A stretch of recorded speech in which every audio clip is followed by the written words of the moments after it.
traktus respiratorius yang superior. Jadi di traktus respiratorius superior itu ada ini nasus, faring, laring. Nanti kita akan belajar tiga ini. Jadi pertama di nasus atau di nasal itu dia terbentuk sama tulang, ya, tulang-tulang sama ada kartilago. Tapi di sini kartilagonya itu udah nggak kelihatan. Jadi kita bahas yang kelihatan aja. Pertama ada os nasalis. Nah, os nasalis itu yang ini, yang kecil ini. Jadi kalau ada soal yang ditunjuk di sini, kalian lihat baik-baik itu dia panahnya itu dia di os nasalis atau di os maxillaris karena dia berdampingan ini. Atasnya yang ini. Tuh, kemudian kalau yang ini tadi dia os maxillaris, kemudian ini os frontalis. Dia tersusun sama tiga itu. Kemudian di bagian dalam itu di sini itu ada yang tipis ini nih. Nah, struktur yang tulang yang tipis ini itu disebut dengan lamina perpendicularis osis ethmoidalis ini. Kemudian nanti di depannya itu baru ada cartilago septinasinya. Kemudian kalau kalian lihat di bagian dalamnya lagi di sini itu dia ada struktur yang berlubang-lubang kayak saringan. Itu namanya lamina et foramina cribrosa. Jadi dia tempat keluarnya dari akson dari nervus 1. Nervus 1 apa? Factorius. Kemudian di kraniofasial sini di bagian wajah kita itu kelihatan nih ada lubang-lubang di bawah dan di atas dari lubang bola mata kita. Ini kalau yang di bawah itu disebut dengan fossa infraorbitalis karena ini kan namanya cavum orbite. Kalau di bawah lubangnya berarti disebut dengan foramen infraorbitalis. Kalau di atasnya superior ini itu disebut dengan foramen supraorbitalis. Nah, foramen-foramen ini itu nanti akan dimuarai. Kalau yang infraorbitalis itu nanti akan dimuarai oleh arteri vena nervus infraorbitalis yang nanti akan memperdarai dan juga mempersarafi bagian sinus paranasalis yang maxillaris. Kalau yang superior, arteri vena nervus supraorbitalis itu nanti akan bermuara di foramen supraorbitalis. Nah, arteri vena nervus supraorbitalis itu nanti akan memperdarai dan juga mempersarafi bagian sinus paranasalis yang frontalis gitu. Kemudian bagian dalam di cavum nasi itu dia terbagi menjadi berapa regio? 3 apa aja? Terus vestibulum, respiratorius, sama olfaktorius. Jadi ada 3. Kalau vestibulum nasi itu yang sini, yang dia ada apa? Ada bulu-bulu hidungnya, itu dia regio vestibulum nasi. Nanti dia akan ada lubang tuh yang menghubungkan antara luar dan juga dalam. Itu disebut dengan apertura nasalis anterior atau nama lainnya nares. Kemudian di regio respiratorius itu dia yang kayak pembuluh darah, ada plexus Kieselbach. Jadi kalau ada cedera di bagian plexus Kieselbach nanti dia manifestasi klinisnya epistaxis atau mimisan. Kemudian di regio olfaktoria di sana itu ada nanti keluar dari akson-akson nervus 1 atau olfaktorius. Nah, nanti dia keluarnya lewat lamina et foramina cribrosa os ini ethmoidalis. Jadi di sini yang tadi aku tunjukin, ini keluarnya di situ. Nanti di superiornya itu baru ada bulbus olfaktorius. Kemudian nanti bulbus olfaktorius akan rangsangannya akan dibawa ke area Brodmann di cortex cerebri gitu. Kemudian di bagian posteriornya sini dia ada pintu masuk juga yang menghubungkan antara nasofaring dengan cavum nasi, namanya wana atau apertura nasalis posterior gitu. Kemudian di cavum nasi ini dia ada batas-batasnya. Pertama untuk basisnya atau batas bawahnya di basisnya ini dia terhubung sama tulang nih, tulang keras-keras ini namanya palatum. Kalau keras apa? Palatum burung. Kalau yang lunak palatum mole. Jadi kalau kavum nasi itu dia disusun oleh palatum burung. Kemudian batas lateralnya itu ada concha nasalis. Concha nasalis ada berapa? Ada apa aja? Superior, media, inferior. Di sini superiornya nggak kelihatan, yang kelihatan concha nasalis media sama inferior. Nah, nanti konka-konka itu akan membagi ruangan di dalam kavum nasi itu menjadi 4. Ada recessus, Sphenoid moedalis, kemudian meatus nasi, superior, media, inferior. Kalau recessus sphenoid moedalis, nanti tempat muara dari sinus sphenoidalis. Nah, sinus sphenoidalis itu yang ini, yang lubang kecil ini. Ini nanti dia keluar lewat sana. Nah, ini recessus sphenoidalis. Ini namanya sinus sphenoidalis. Kemudian tadi ada meatus nasi superior. Nah, meatus nasi superior harusnya itu di bagian sini, tapi ini di dalam sini. Nah, itu nanti akan tempat muara dari cellulite moedalis posterior. Ini lewat sini. Kemudian di meatus nasi media ini ada beberapa struktur di dalamnya.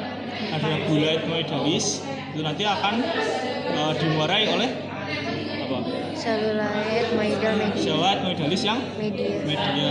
Kemudian di bawahnya di sini nggak kelihatan, nanti dia ada kayak garis setengah bulan gitu. Itu disebut dengan hiatus semilunaris. Nah, hiatus semilunaris itu nanti akan dimuarai oleh apa? Sinus maxillaris. Ini sinus maxillaris di sini.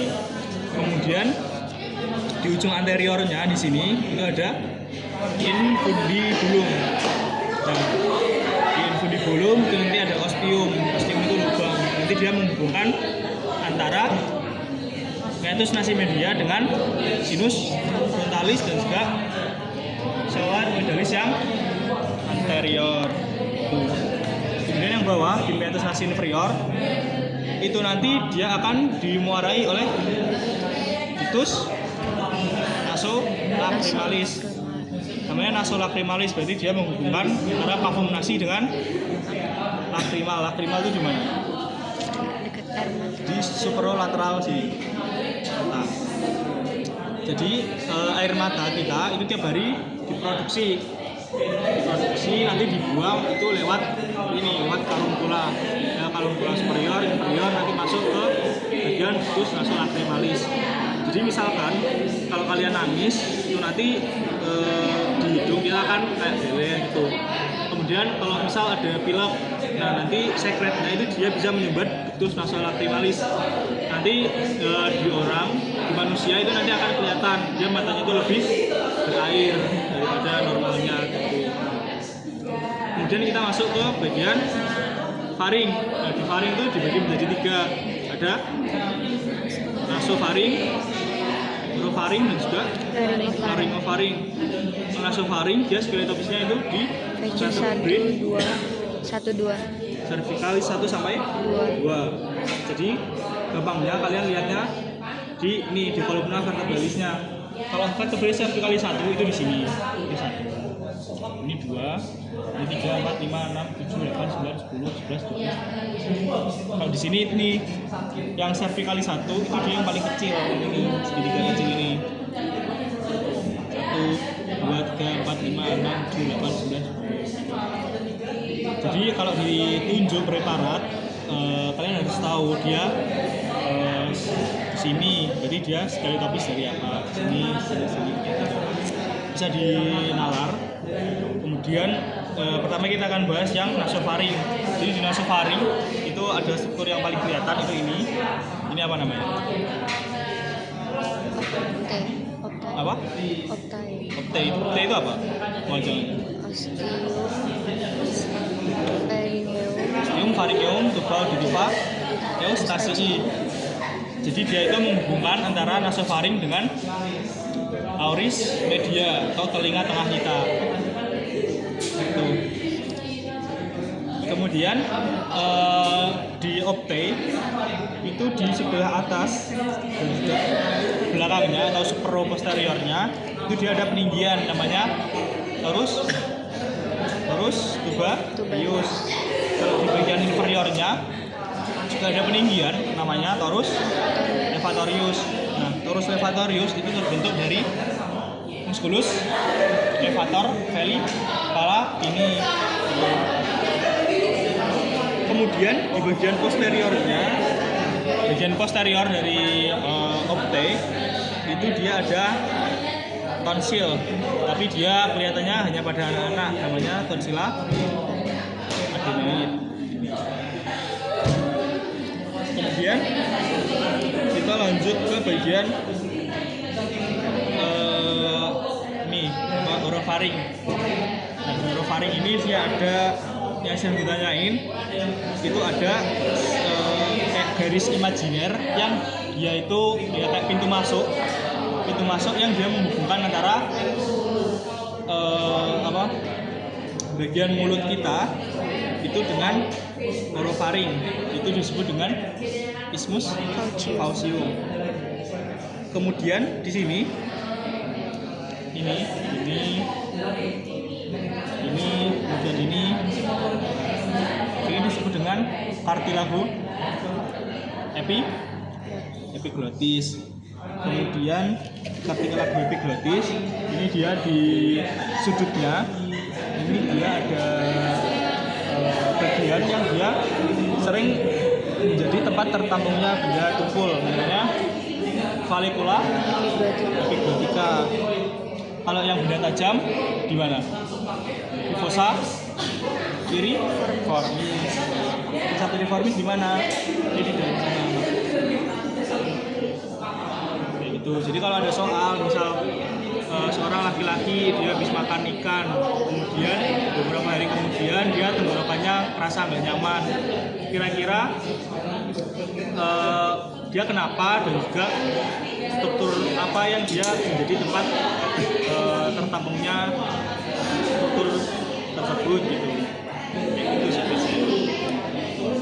Kemudian di sini ini ada yang paling menonjol, ini apa namanya?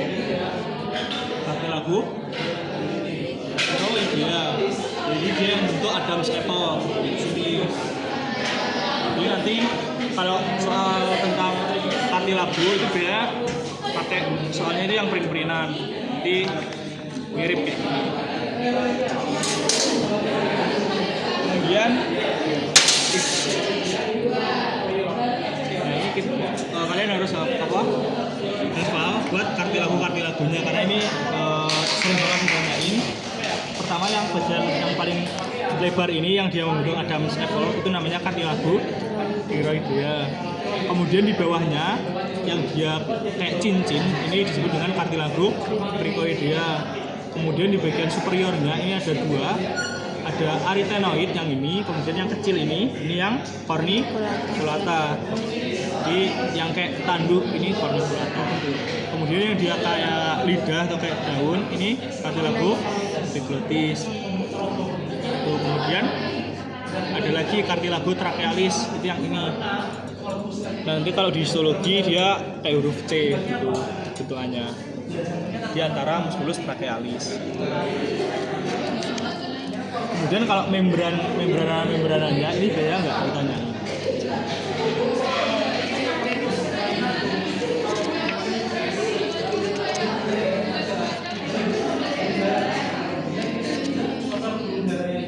Nah, kemudian ini ada plica vestibularis, ada plica vocalis. Itu kalian harus tahu fungsinya itu untuk apa. Kalau plica vestibularis itu dia menghasilkan resonansi suara. Jadi dia yang pita suara yang asli apa palsu? Palsu. Kalau yang asli yang vokalis ya. Kemudian di sini ini ada kayak kantung. Ini disebut dengan sakus. Sakus apa? Sakus larynx. Nih. Jadi dia kayak kantong-kantong gitu. Itu yang sering ditanyain paling plika-plikanya sih, plika vestibuloris, plika vocalis. Sama inervasi tadi, inervasi apa? Sinus frontalis apa, kemudian yang sering ditanya yang ini yang maxillaris. Maxillaris tadi arteri vena nervus infraorbitalis. Kemudian tindakan-tindakan ini kalian harus tahu, ini juga ditanyain. Kalau trichotirotomi itu apa, laryngoscopy itu nama tindakannya. Mungkin itu aja dari aku. Ada yang mau ditanya?